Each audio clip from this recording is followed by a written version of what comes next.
When I joined our company, we were an insular company in an insular industry in an insular town. And I was pulled aside and told in no uncertain terms to stop associating with any known or suspected environmentalists. My environmental viewpoint was something that I really held very deeply from high school through college. And I really struggled with, did I really want to join an industrial company? 10 years ago, we issued the first corporate sustainability report. Today, that seems so mundane. Back then, there was a huge backlash against me personally, saying, how dare you criticize our own company? But I felt that if our company didn't get on the right side of this issue, we were on a slow ride into oblivion. This is the Plastics Research Sustainability Lab. What we're trying to do is take natural material and utilize that instead of petroleum for the plastics. Every time this project was about to be closed, we would find out somehow Bill would have an impact on it. When oil hit $100 a barrel, this became a very popular idea. We took advantage of a crisis to radically transform our company.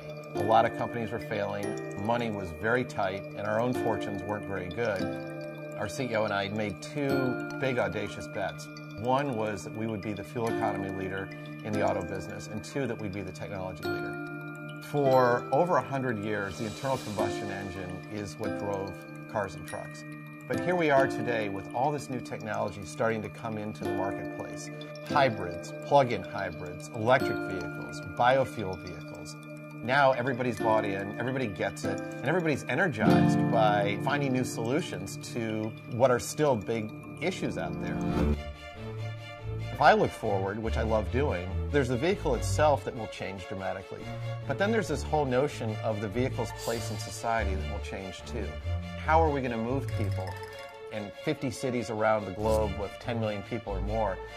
If we do nothing, the potential exists to have true global gridlock. Everything has to be tied together into a single network. This isn't science fiction. This is stuff that can be done. Fully autonomous vehicles, semi-autonomous features, fractional models, zip car models. But then there's the whole way we make the cars too. Stuff that you never in your wildest dreams would think about becoming a car are now components of our car. This is an armrest made of 20% U.S. retired currency. We're using biodegradable materials, recycled materials. I really believe it's in his blood because Henry Ford wanted to do the same type of thing. He actually went and built a whole car out of soybeans to prove his point. I think we're at a very interesting inflection point in the whole history of industry. If one looks back to the Industrial Revolution, it brought a lot of great things, but it also brought with it a legacy of pollution, working conditions that weren't great.